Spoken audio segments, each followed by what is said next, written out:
Lisa's my girl. But this is a World Cup song, but the lyrics be like, me and my girls, we got our tongues out, and you love it.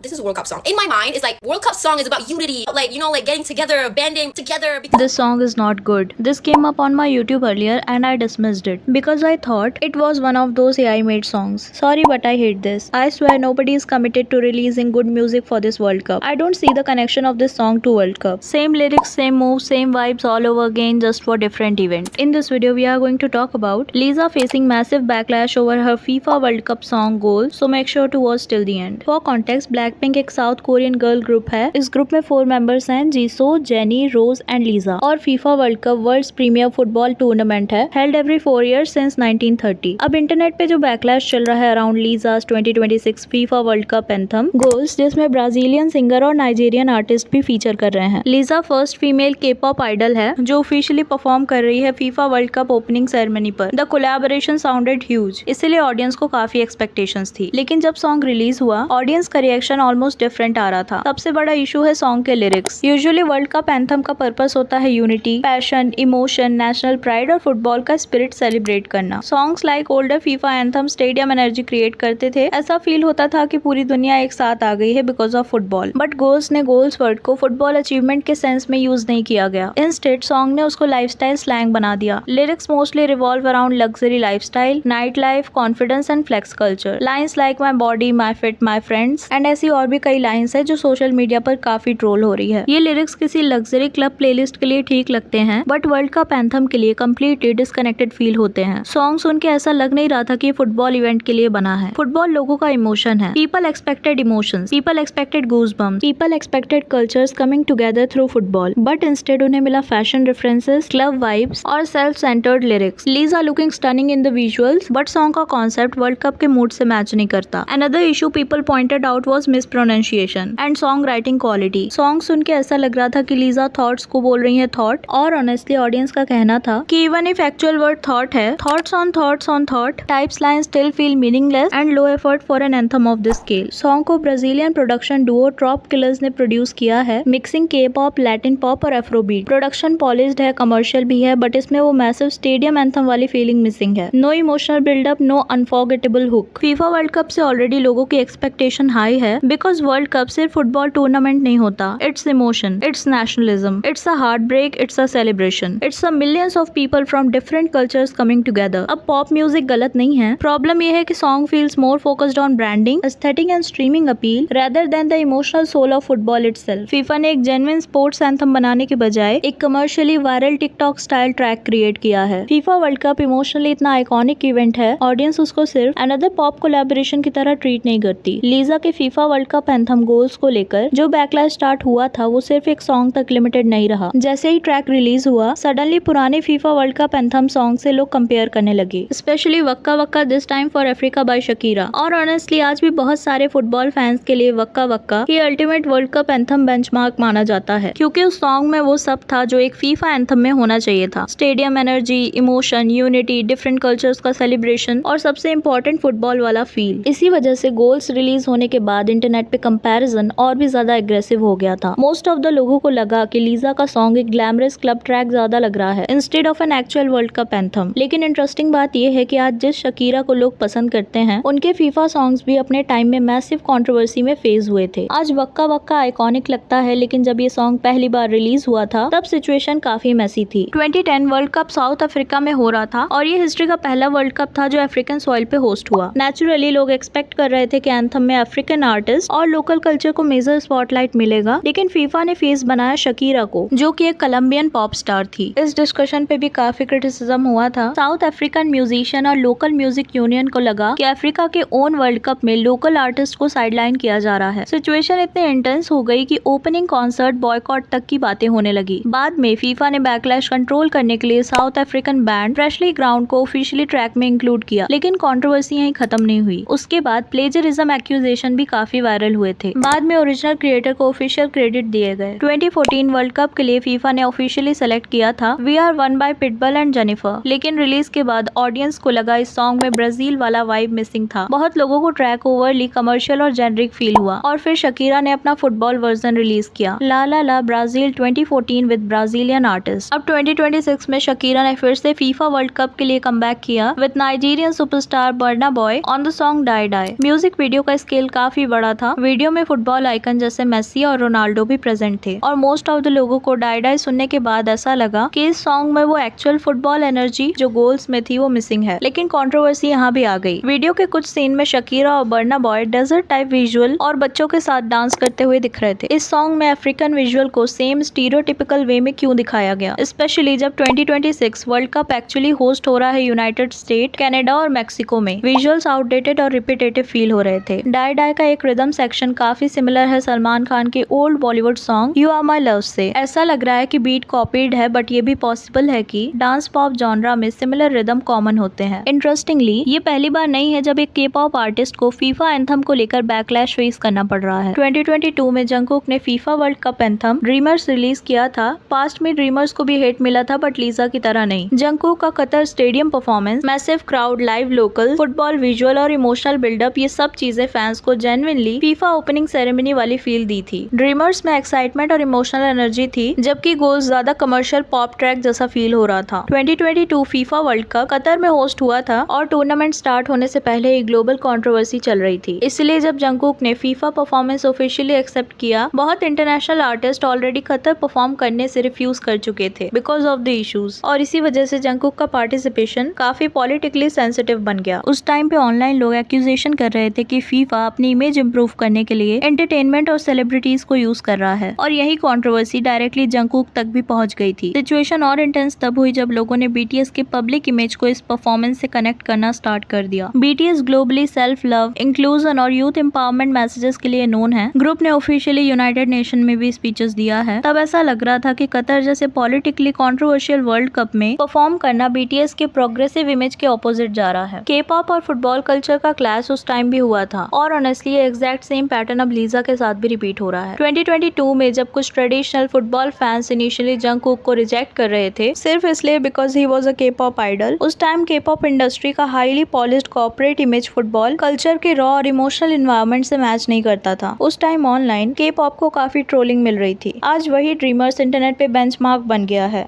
Specially after the backlash around goals. अब criticism सिर्फ artist पर नहीं, FIFA पर भी हो रहा है। अब सिचुएशन सिर्फ लीजा, जंगकुक या शकीरा तक लिमिटेड नहीं है। एक्चुअली अब काफी क्रिटिसिज्म डायरेक्टली फीफा के एंटरटेनमेंट स्ट्रेटेजी को लेकर भी हो रहा है। FIFA slowly authentic football culture से दूर जा रहा है। पुराने फीफा सॉन्ग्स और football movement naturally emotional feel होते थे। फीफा ज्यादा फोकस कर रहा है viral movement, streaming numbers, TikTok edits और ग्लोबल सेलेब कोलैबोरेशन पर। मे बी प्रॉब्लम के पॉप आर्टिस्ट नहीं है, मे बी प्रॉब्लम ये है कि फीफा अब सॉन्ग को फुटबॉल इमोशन के लिए नहीं, इंटरनेट एंटरटेनमेंट के लिए चूज कर रहा है। आज के वीडियो के लिए इतना ही। Do let me know your thoughts on this, do let me know in the comments, और वीडियो पसंद आई हो तो प्लीज चैनल को सब्सक्राइब, वीडियो को लाइक कर देना। मिलते हैं नेक्स्ट वीडियो में। Thank you.